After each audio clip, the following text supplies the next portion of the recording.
have a seat, and I thank you for coming out here to the middle of nowhere.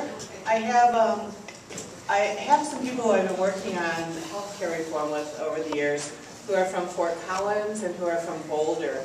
And so I thought I would be kind to them and hold the meeting further up north to sort of split the difference in the travel time.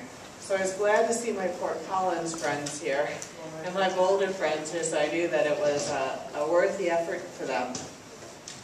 For any of you who don't recognize me by sight, I'm Irene Aguilar. I'm the Senator for Southwest Denver, Senate District 32. And as many of you know, before that I was a primary care physician for Denver Health and Hospitals for the last 21 years. I still do locum tenens work for them in the interim between sessions. And I'm just starting my second session in the legislature. And well, I think most of you know my story. I'm going to tell it for the benefit of those of you whose faces I do not recognize tonight. And I actually start that story saying that I was a very happy doctor working at Denver Health, having no idea how healthcare was financed in the United States, and being blessed with never having to ask a patient whether they could afford to pay me or not.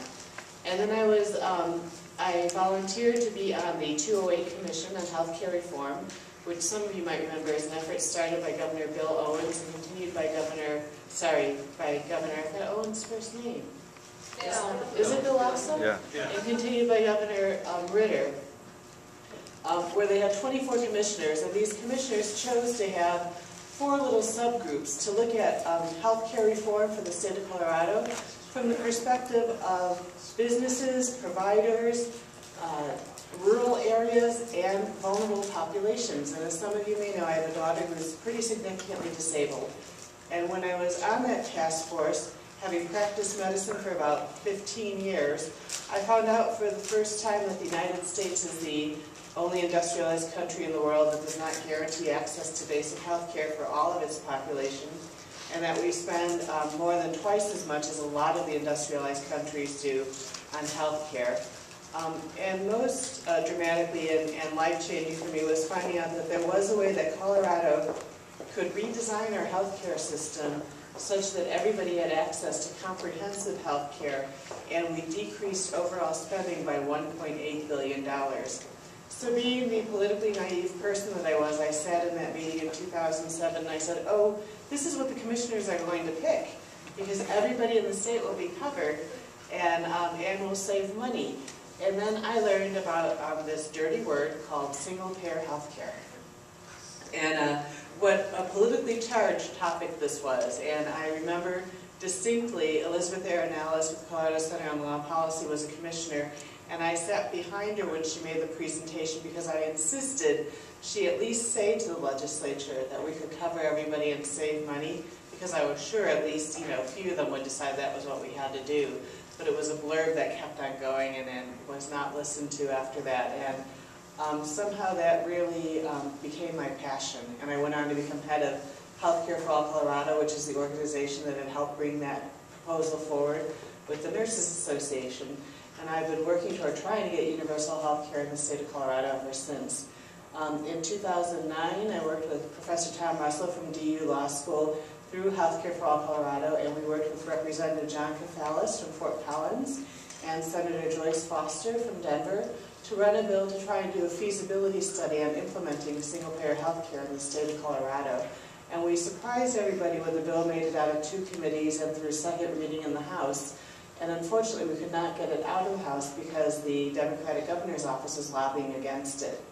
And I remember meeting with the governor after that and asking him why he didn't support the bill. And he said he didn't think Colorado was ready for that kind of dramatic change in health care.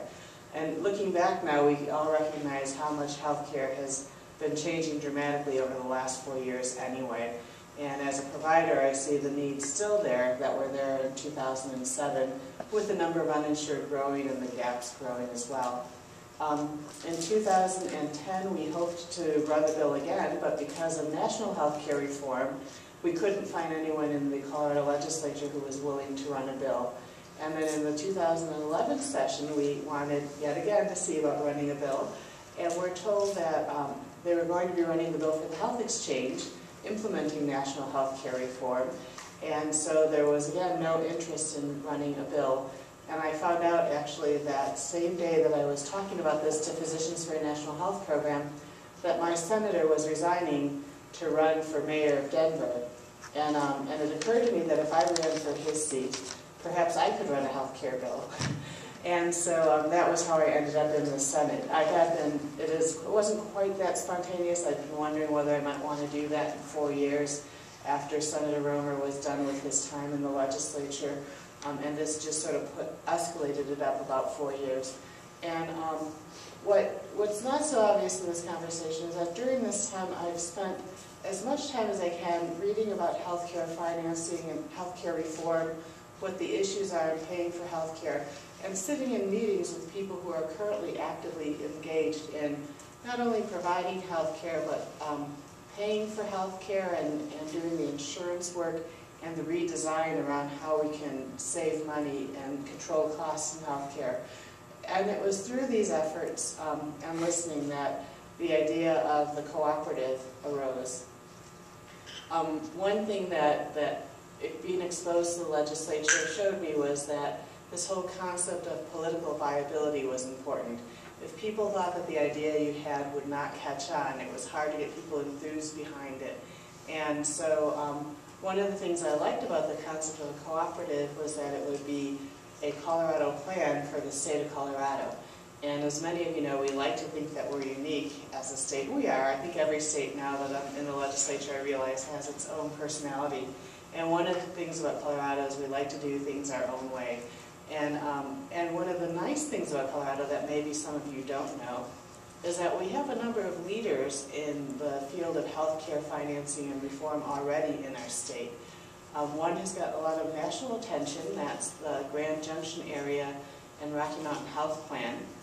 And they were sort of one of the first to say, look, we're a small community, everybody's going to need care eventually, why don't we figure out a way to pay for everybody?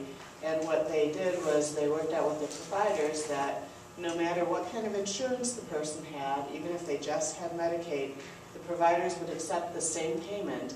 And it wouldn't be all the payment, they'd save some back, and they'd bonus providers who did a good job of taking care of their patients. And they were really before their time. And they came up with this organically because as a community, they cared about each other and cared about being sure that everybody got taken care of, realizing that together they could hopefully decrease costs better than competing against each other. The other organization we have in our state that's seen as a model by many is Kaiser Permanente. And I don't know that Kaiser is right for everybody, but if you're pretty healthy, it's a good system to belong to because they help keep you on track with what the preventative things are that you need to be doing. And they do it in a very cost-effective manner as well. And then obviously Denver Health and Hospitals, which I work for, I saw the work that Dr. Gabot did as showing that you could do the Rocky Mountain Health Plan idea of paying everybody, a similar amount no matter who they saw, and you could throw the uninsured into that population and still break even if you just redesign the incentives and how you did health care. So my thought was that we could, as a state, sort of pool our money and allow people to own, people meaning everybody in the state who pays into the pot, to own our healthcare system and to pay this money back to these providers who would innovate and help design healthcare for their different areas.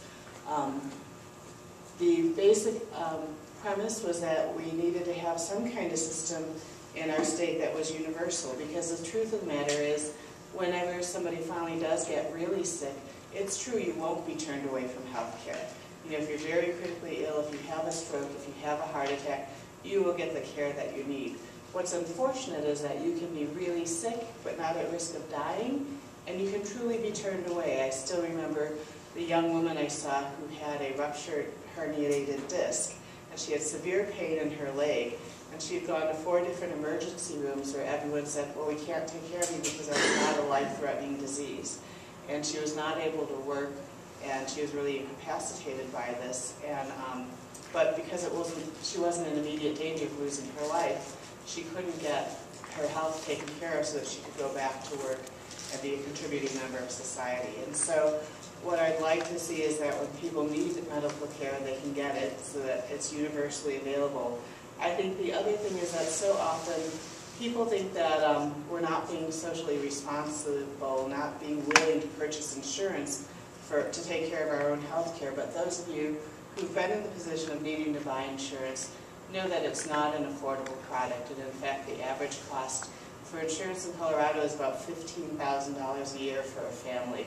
And with the average salary in Colorado being $55,000 a year, it's just unaffordable for many people. So I wanted us to have some kind of system where everybody pitched in, but it was affordable, everybody was covered, and also that we had accountability and transparency. As I sit at the legislature and I hear people complain about the rising costs of Medicaid in our state, and how we need to find a way to get less people on Medicaid. Now, those of you who don't know about Medicaid, it's a program that's a partnership between the federal government and the state government, and it's basically there to help poor people get access to health care.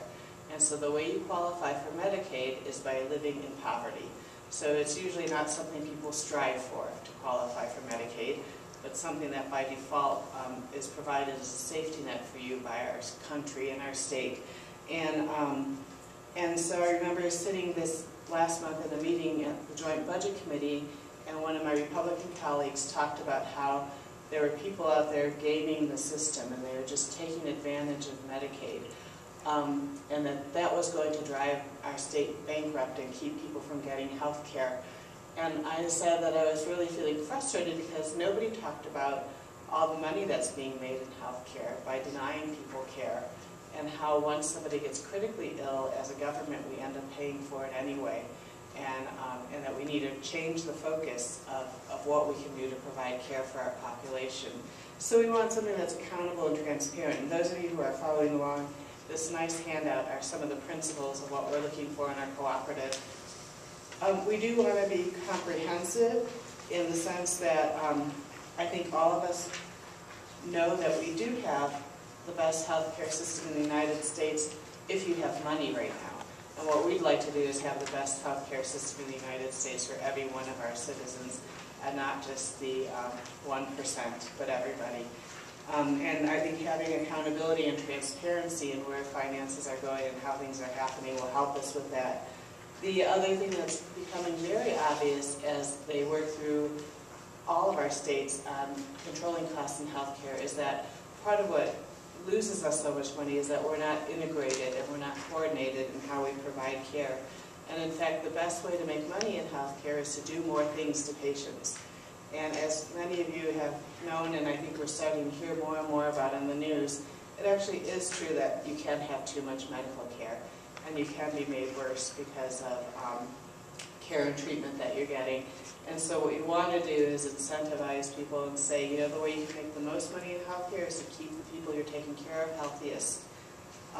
We want to allow us all to have choice of who our primary care physician would be, and be able to stay with that person if we like them for the rest of our lives. And maybe you don't like that person and you'd like the choice to change, and that's a good choice too. But right now, for those of us who get insurance through our employers, every time you change a job and you get a different insurance plan, you have to get a different doctor. And so we want to try and fix that. We want to be efficient. There's way too much money spent trying to collect money from people. You know, one of the decisions coming before our Joint Budget Committee this year is in Medicaid, and they're looking at increasing co-payments in different areas of Medicaid. And so they want to make it that instead of spending $1 for a prescription, a Medicaid patient has to spend $1.30 for a prescription. The issue there is, first of all, that for some people that's a barrier and they won't get the care that they need, and they still might have the complication from not getting the medicine. But even more than that, for the provider giving the care, they then have to sort of be chasing this person for that money, and actually legally, if the person doesn't pay the money, they still have to give them the care. So it ends up cutting what we pay providers and disincentivizing providers from taking care of people on Medicaid. What was more scary to me was that they were looking at 6 new areas to start charging co-payments in, one of which is for people who are seeking treatment for substance abuse. And I don't know about you all, but it's really hard to get people to decide to seek treatment for substance abuse, and now they want to ask them to make a co-payment. And the co-payment is only $1.30. So if you think about what it takes to set up a system where you're billing people $1.30 every time they see you, literally you'll be spending $2 to collect $1.30 in health care coverage. And so we want to look at making sure that we're efficient in how we choose to collect money, that we charge co-payments when we think we're helping mold behavior, that we don't charge co-payments on things we know will keep people healthier and out of the hospital. We want to be market-based. I do believe in the market, but I don't think we have a market in healthcare right now. The only market that exists is between our employer and the insurance company. I don't know what it costs for me to get care, and I have no incentive personally necessarily to seek better care, just to seek a better job and benefits. So we'd like to bring some of those decisions down to the consumer's level and the provider's level. And we want to be sure, as I mentioned before, that you don't have to be in a certain job to keep certain types of insurance, because in the 21st century, most people don't keep the same job for life like they did back in the 1960s. A lot of our businesses are really becoming overwhelmed with dealing with all the paperwork and procedures of choosing insurance plans for their employees, and they're having to find out from their employees what diseases their families have, so they can then help pick a product that will work for that family. So we'd like to let our businesses just be businesses. And we'd like to take advantage of some of the technology we have to do streamlined, fast payments like we do on credit cards to providers, and look at getting some malpractice reform.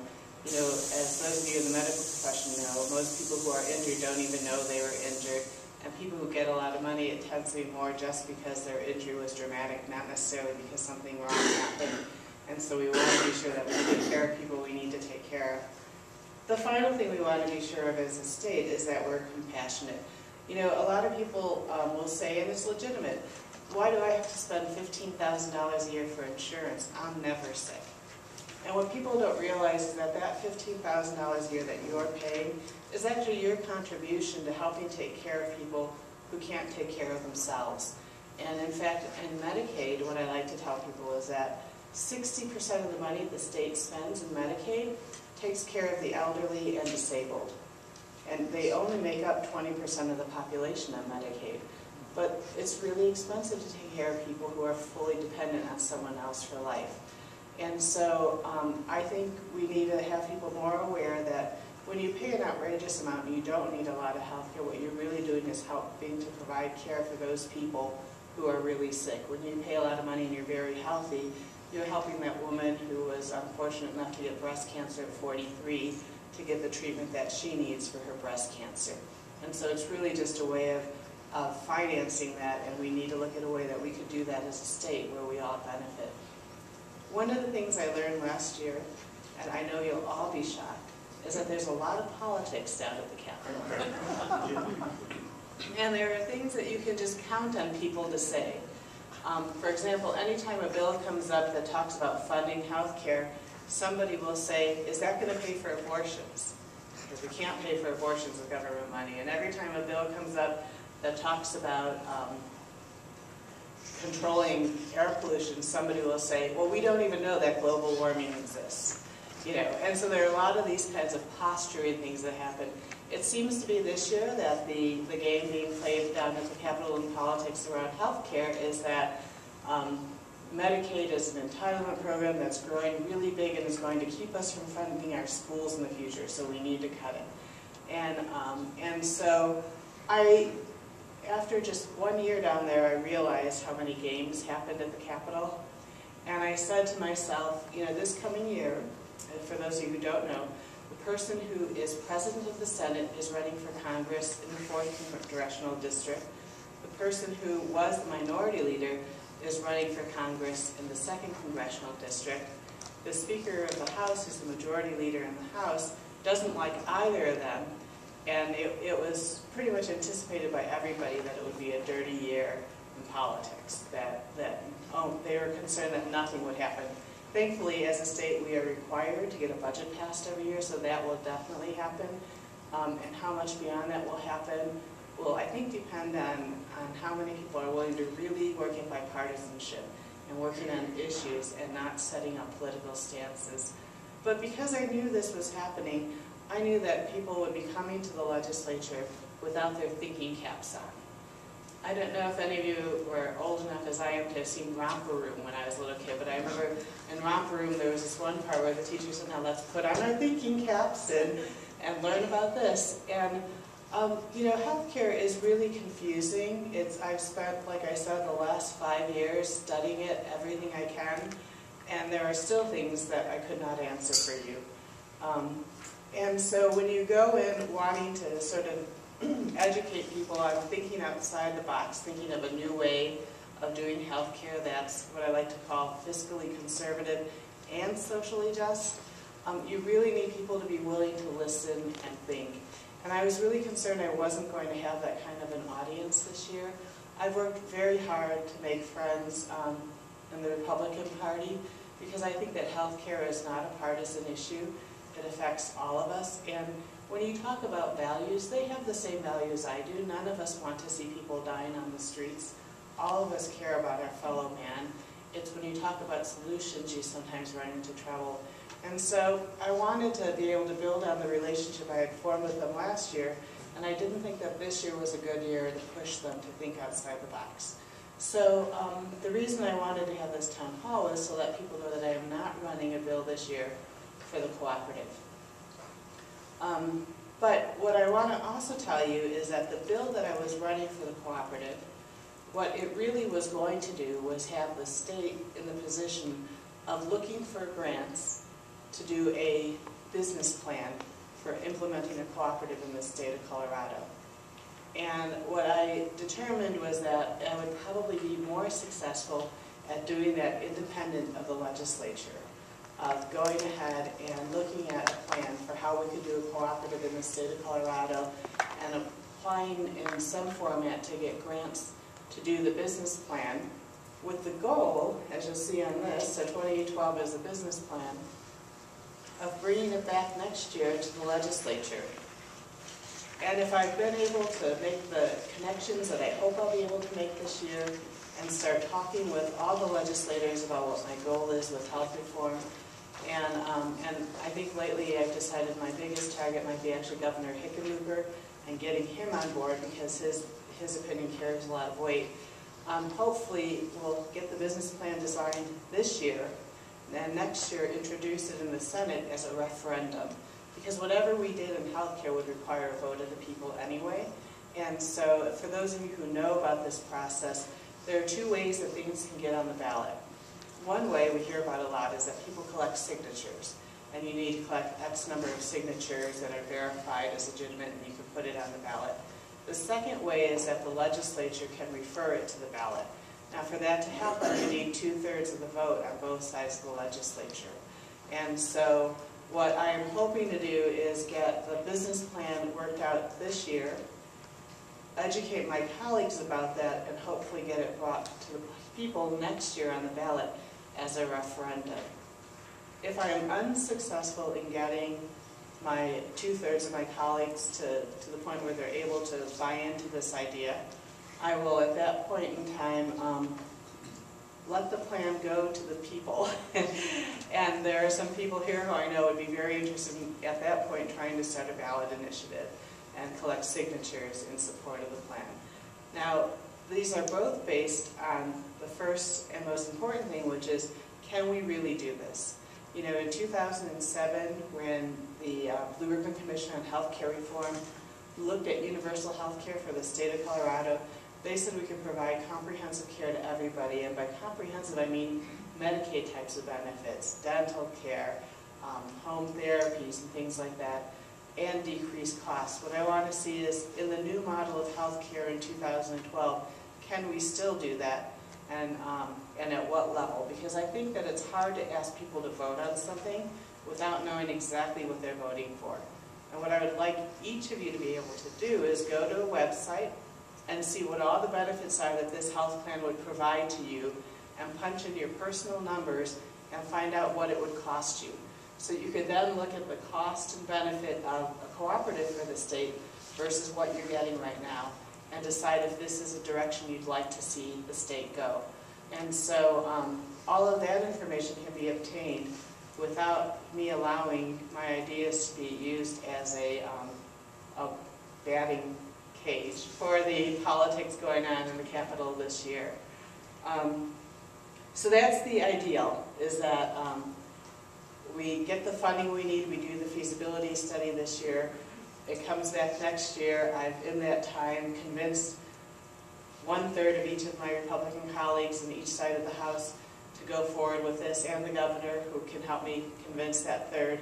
And then it comes to the people as a referendum in 2013, and or as a ballot measure. So let me tell you what the steps I've already done, just so you know. I have at the back a four-sided handout that gives you some of the basic ideas behind what a cooperative might look like. And I heard a term that Mitt Romney used in describing his health care plan for Massachusetts that I actually sort of like. He said, we're going to ask the private sector to compete in showing us how they can best deliver universal health care in our state.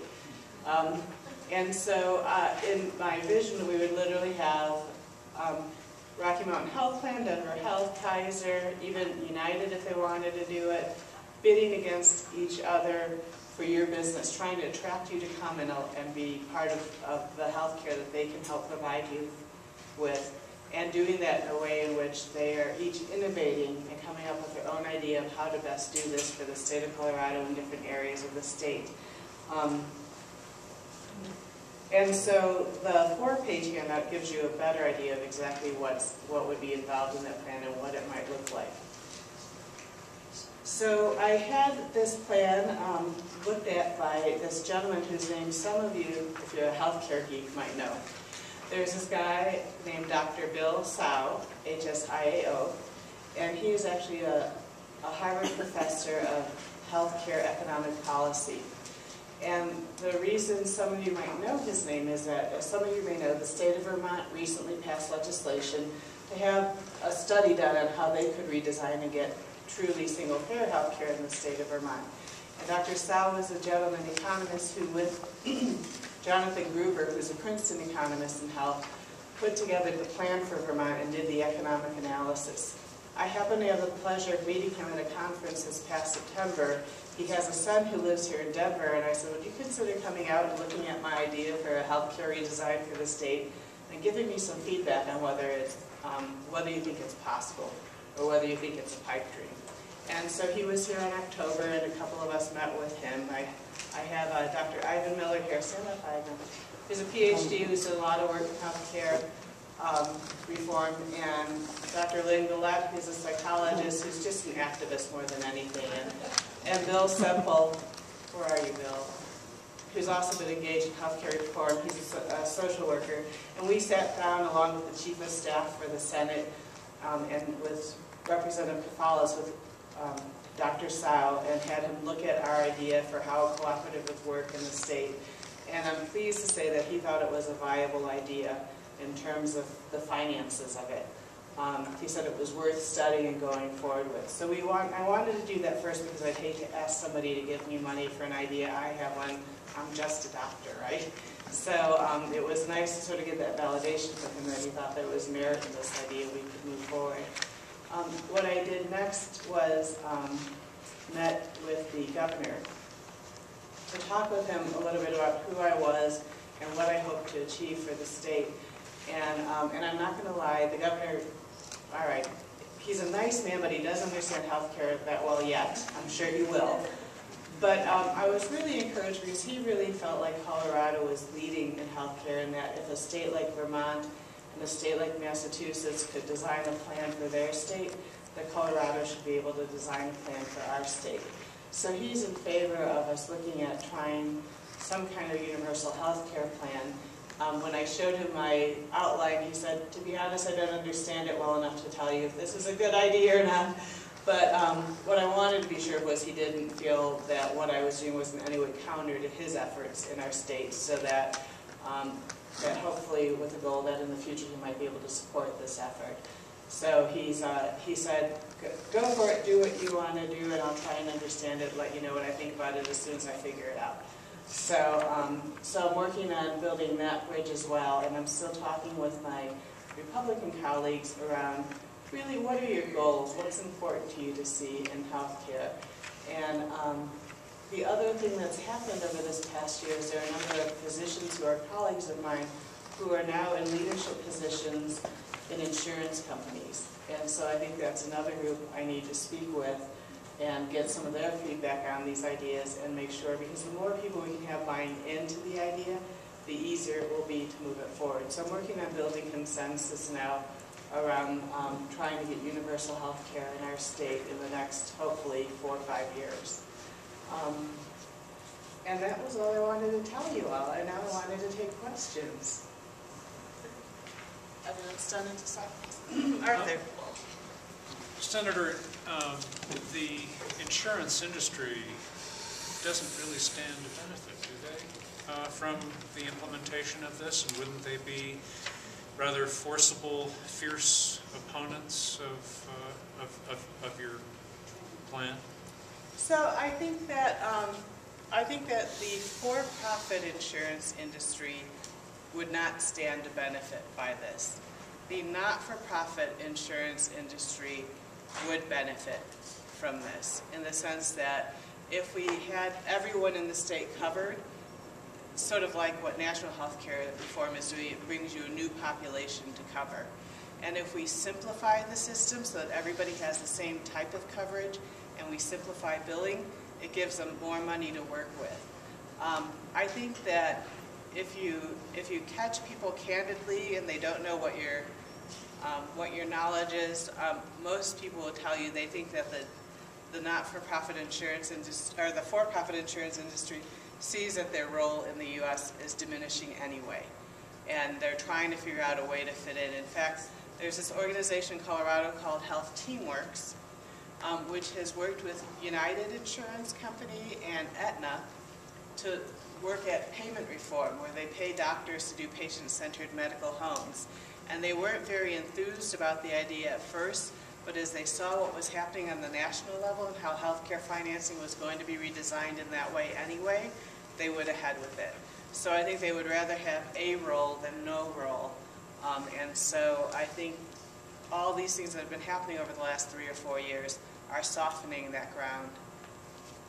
So just to follow up if I can, would you see natural allies then in Kaiser Permanente and in Rocky Mountain Health Plans, both of which, if I remember correctly, are not-for-profit?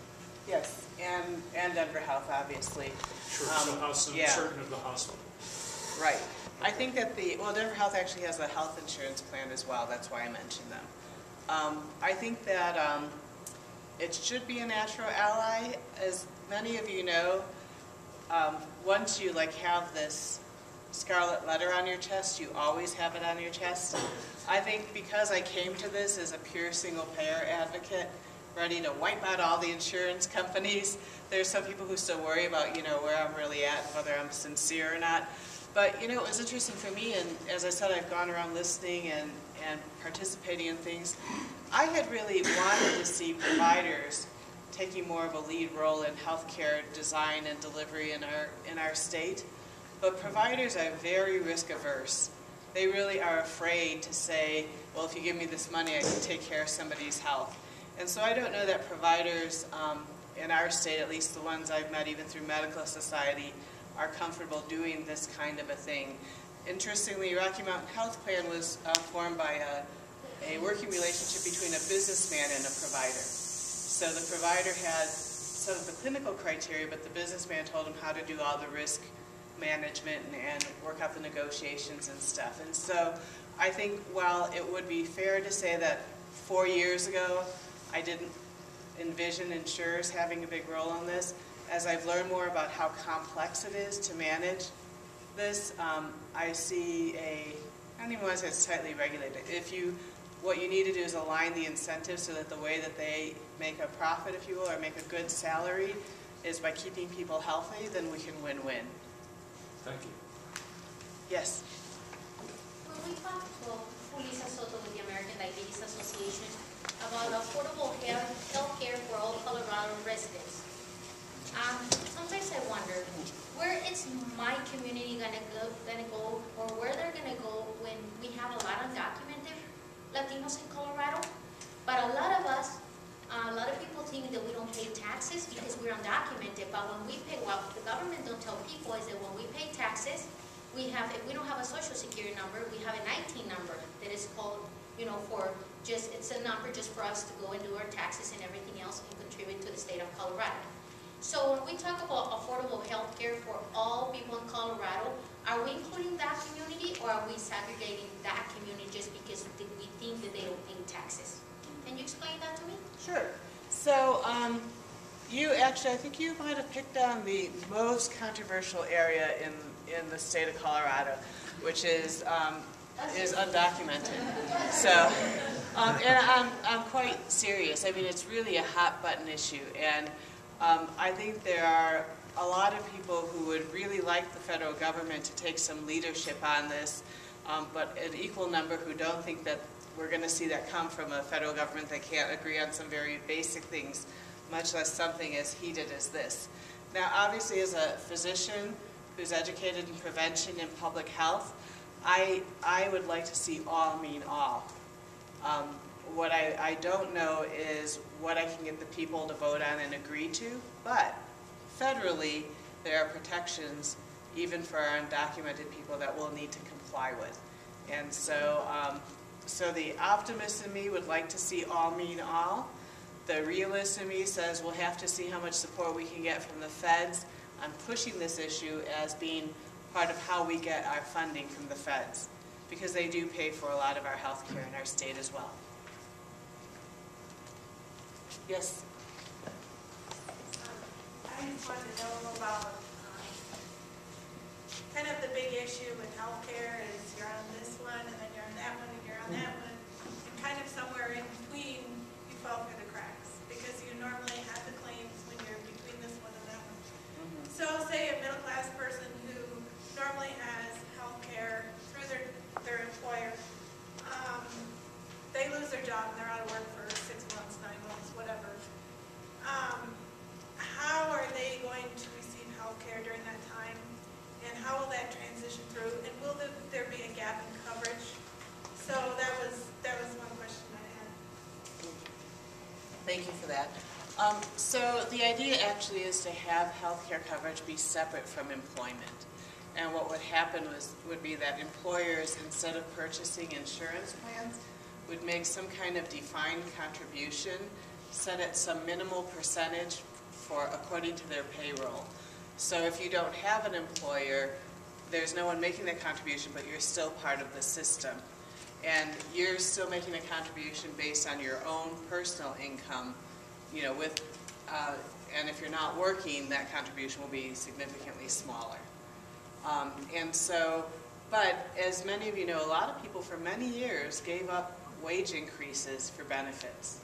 And so the defined contribution would be a minimum, and then people who have contracts, say, that have been negotiated over the years with their unions, would work out that because of their contract, that employer will pay more than the minimum defined contribution.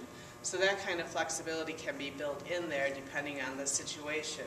So there'll be a minimum floor that everybody has to pay no matter what from employers, but employers would be given the option of negotiating as part of their employment agreement with their employee that they'll pay more of the premium, and the employee themselves will pay less. Yes? Excuse me if I don't have all of the information to be able to ask this question accurately.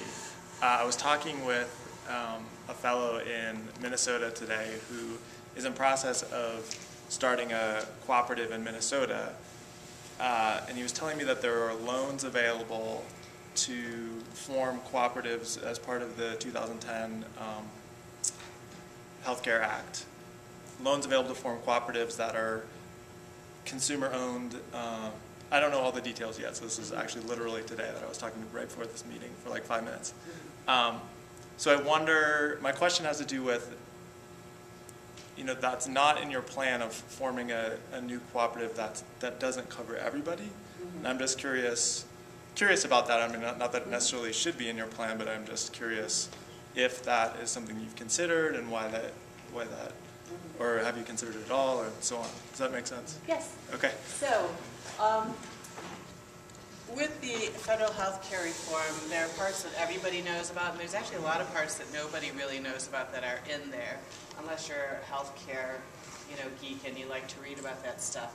But what John is talking about is one of those provisions where consumers can get together and form a cooperative and do their own health care self-financing through a cooperative. And this was sort of what the bargain was that was made when the public option went away, was to let people choose to on their own gather together and form their own self-insurance group as a cooperative.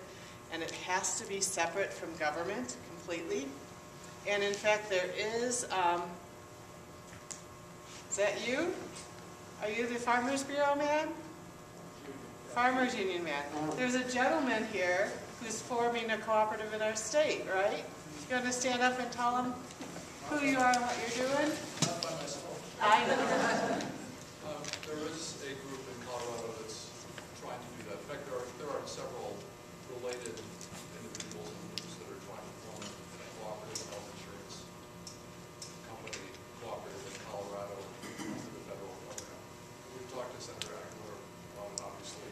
Her plan is just a much bigger, more ambitious, more wonderful. It's wonderful if you can make this happen. I would support you forever. This is a much smaller step. I'd be happy to explain. We want to get you updated. Yeah, great. And so what I told him, because somebody said, well, isn't that competing, Nancy? I'm like, no, not at all, because really, why couldn't the cooperative be one of those groups who got money for managing people's lives, just like Kaiser was, just like Denver Health was, just like Rocky Mountain Health Plans was? And for those of you who are really keen to be sure that all your money is going to providing health care in a low overhead system, you could choose to purchase a product through the cooperative while you're waiting for what I'm doing to move forward if you wanted to. And the vision for many people is that become like a public plan in different states, the state-based cooperative. And there are grant monies available to help consumers form this type of cooperative at a state level. One of the things that people often bring up as a barrier to going to a universal health care system is that insurance companies always need to have a reserve. So that, let's say they start a new insurance company and they're collecting money every month, and for some reason they get 10,000 people who need dialysis or need a kidney transplant or something. How are they going to have the money to pay for that? And so often people in the past, when we looked at doing a universal system, said, well, you can't start one because you need $25 billion to have in your reserve. So the federal plan for the smaller co-ops is to give them that startup money so they have their reserve when they get started and can get moving forward on their plan. As a state, what I've been told is that there were insurers in the past who have been liquidated, one in Northern California, and when the insurer was liquidated, their reserve actually went back to the state. And so if we were to redesign our health care in our state so that all these insurers no longer have that future obligation, there would be a legal argument for saying that their reserves would come to the state, and that would be where the reserve would come from for the state. And so it's a completely separate kind of cooperative. This is definitely moving, well, I shouldn't say it, they're doing their own financial studies and figuring out what they need to do to make it viable. But that will move forward whether or not what I do moves forward on its own. So and what I'm trying to get done, because it involves a whole state and is not optional per se, because we would vote it in for the state, wouldn't qualify under that because that has to be an optional program. Sure. So the part of the question I left out was I was just curious if you saw that as a sort of incremental step in your plan or not. It sounds like the answer is no. Not really. One of my favorite sayings since working in government is that if you build a better maze, you get a smarter rat. And if the thing at the center of the maze is a lot of money, you get really smart rats. And it's sort of scary, but true. And so one of the concerns with having the kind of system we have now where people pick and choose which one they buy into is that there are ways of gaming that system so that some people manage to get all the healthy people in their system and other people get all the sick people in their system. And that's a little bit of what's happened with the Medicare Advantage plans. That's why you hear that Medicare Advantage plans are making so much money. It's because somehow they found a way, and it's subtle and not just right out there obvious, to attract a healthier population. And it might be something as simple as not offering any dental benefits, but paying for you to go to a health club. Immediately, people who have bad teeth and don't exercise are not going to want that plan. They're going to want to, take the plan that does give them dental benefits. There are little subtle ways where you'd never guess that that would be the outcome of that game, if you will. And so, one of the things in the exchange through federal health care reform is that if you find in the exchange that there are plans that are getting a disproportionate amount of sick people, you can, within the health care exchange, redistribute money and give those plans more money. But that's only through the exchange.